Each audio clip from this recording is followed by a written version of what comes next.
광복절 연휴 사흘 동안 전남 동부 지역에서 모두 30여 명의 코로나19 확진자가 발생했습니다. 대부분 타 지역 방문 또는 타 지역 거주 가족과 접촉에 의한 N차 감염이었습니다. 여름 휴양지로 각광받는 백운산 4대 계곡에 물놀이객들의 발길이 뚝 끊겼습니다. 코로나 감염 우려 때문인데 유례 없는 불황 속에 일대 상인들의 한숨도 깊어지고 있습니다. 더불어민주당 대선 후보들의 공약 대결이 뜨겁습니다. 후보들은 각각의 시각으로 불평등과 양극화 해소 방안을 제시했습니다. 전국의 지역 농협들이 김치 공장을 통합하기로 했습니다. 브랜드 단일화와 비용 절감으로 김치 시장에서의 경쟁력을 높이려는 새로운 시도입니다.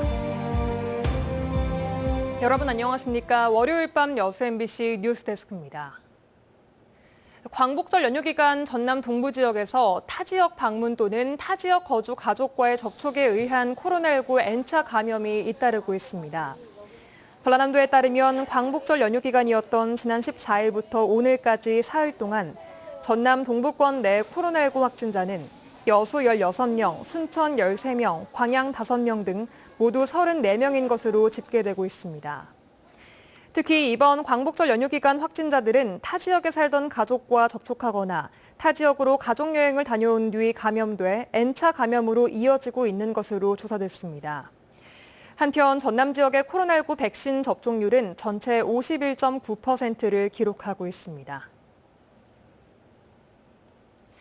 여름 휴양지로 이름난 백운산 계곡 일대 상인들이 코로나 여파로 인해 유례 없던 여름 불황을 겪고 있는데요. 강서영 기자가 그 현장을 다녀왔습니다. 여름철이면 수많은 인파가 몰리던 광양 백운산 일대 계곡. 하지만 올해는 작은 가족 단위 이용객만 드문드문 보일 뿐입니다. 식당과 산장 인근 평상들도 텅 비어 있습니다. 안전 없는 거지. 열시되면은 서로 그냥 주차 못 해갖고 치고받고 싸고 난리. 이번 여름에만 백운산 계곡 일대의 식당과 물놀이장 등지에서 10수명의 코로나 확진자가 발생한 상황. 20여 개의 평상을 운영하고 있다는 한 상인은 연휴를 앞둔 주말인데도 손님 한 팀만을 받았다며 울상이었습니다. 인근 또 다른 상인은 코로나 여파를 견디다 못해 수십 년간 운영해온 가게를 내놨습니다. 나게 막 순간만 그런 게 떠가지고 이게 뭐 금요일날 한 팀 받았다니까요? 힘들어서 못 오겠어요. 내일 나왔어요, 내일 나와. 지불한 요금에 따라 평상의 크기와 인원수가 유연하게 적용되는 평상 대여 영업의 방식상 방역에 취약하다는 우려도 제기되고 있습니다. 5명 정도 되면. 한명은 되겠네. 근데 5명 같이 이렇게 있을 수 있어요? 이제 5명이 있어도 다 물에 들어가고 말하자면 물에 들어가고 그러니까 같이 붙어있지는 않죠. 코로나로 사람들이 평상보다 캠핑을 선호하기 시작한 것도 계곡의 여름 불황을 부채질했다는 의견도 나오고 있습니다. 평상은 이제 좋긴 한데 아무래도 이제 옆에 분들 많이 있고 시끄럽고 하니까 이렇게는 이 공간에서 그래도 마스크 벗고 밥을 먹을 수 있는데. 오랫동안 여름 인기 휴양지 자리를 지켜왔던 백운산 인근 계곡들이 코로나 시대를 맞아 유례없는 여름 불황을 겪고 있습니다. MBC 뉴스 강서영입니다. 더불어민주당의 대선 후보들이 네거티브 공방 속에서도 공약 대결을 펼치고 있는데요. 후보들의 주요 공약이 어떻게 다른지 알기 쉽게 비교해 보겠습니다. 오늘은 먼저 후보들이 내놓은 불평등과 양극화 해소 방안을 살펴보겠습니다. 윤근수 기자입니다. 이재명 후보는 심해지는 양극화와 불공정의 원인을 저성장에서 찾습니다. 우리 사회의 제일 심각한 과제는 이제 성장입니다. 그러니까 지금 성장이 지체되면서 기회가 적고 기회가 적으니까 경쟁이 격화되고 경쟁이 격화되니까 갈등 분열이 심화되지 않습니까? 이런 악순환을 끊는 해법으로 전환적 공정성장과 기본소득으로 대표되는 기본 시리즈 공약을 제시하고 있습니다. 이낙연 후보는 국민소득 3만 불 시대에 걸맞는 적정 수준의 복지체계 구축, 이른바 신복지 제도를 내세웁니다. 국가도 잘 되고 대기업들도 부자가 되는데 왜 국민의 생활은 그 정도로 안 되는가? 국민의 생활도 단계적으로 끌어올리자. 어려운 쪽부터 끌어올려드리자. 이것이 신복지입니다. 여기에다 현재 57% 수준인 중산층의 비율을 70%로 끌어올리겠다고 공약했습니다. 추미애 후보는 지대 개혁을 해법으로 제시했습니다. 연간 400조 원에 육박하는 부동산 불로소득에 공정하게 세금을 매기고 여기서 마련된 재원으로 복지를 강화하겠다는 구상입니다. 정세균 후보는 미래 씨앗 통장으로 청년들의 공정한 출발을 보장하겠다고 약속했습니다. 신생아 때부터 국가가 지원금을 차곡차곡 적립해서 누구나 성년이 될 때 1억 원을 주자는 구상입니다.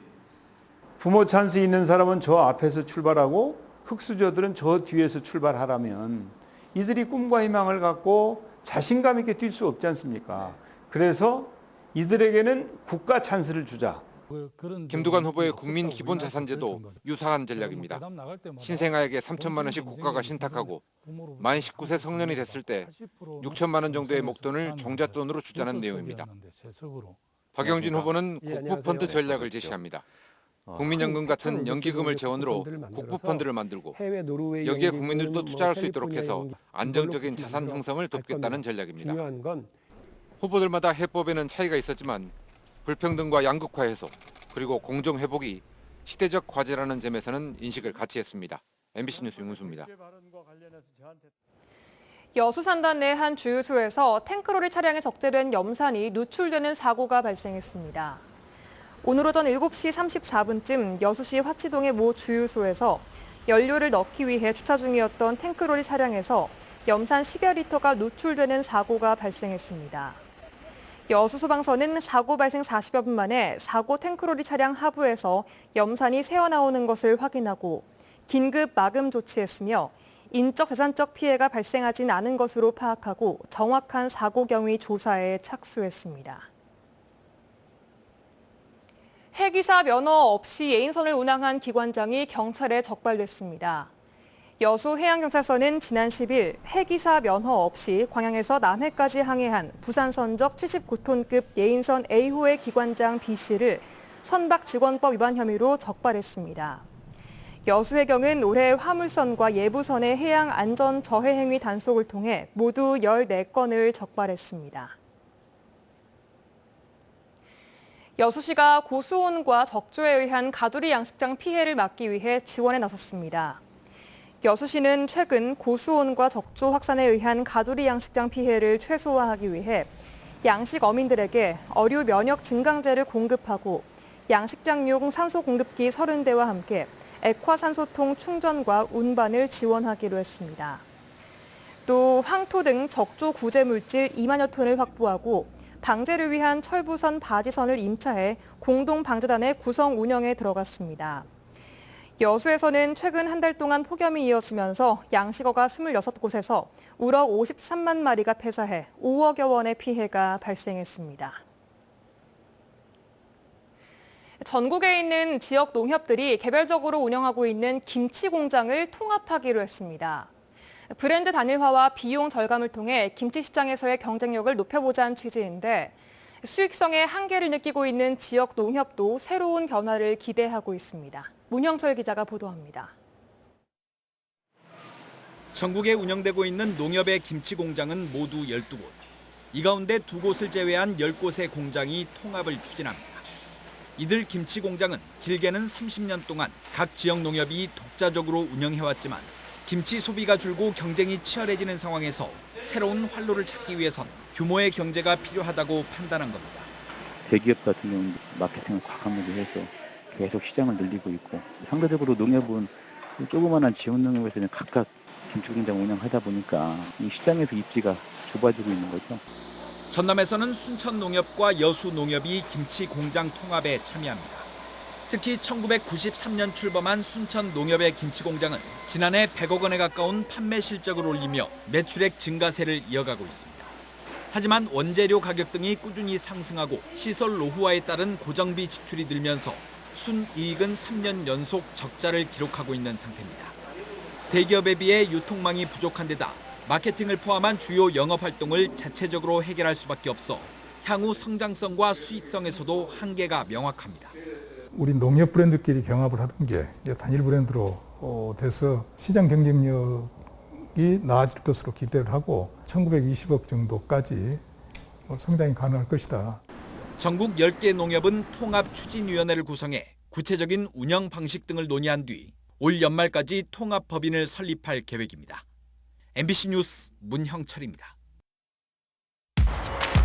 도로가와 주택의 사고 위험이 있어 보입니다.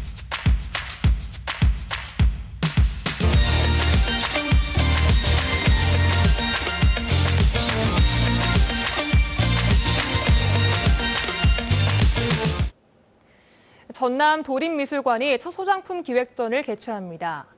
전남 도립미술관은 내일부터 2달 동안 그날의 이야기를 주제로 한 소장품 기획전을 열고 1960년대 플럭서스 운동의 대표적인 예술가인 백남준을 비롯해 임흥순, 김기라 등 걸출한 작가들의 작품 190여 점 가운데 영상, 설치, 조각 작품 위주로 선보입니다.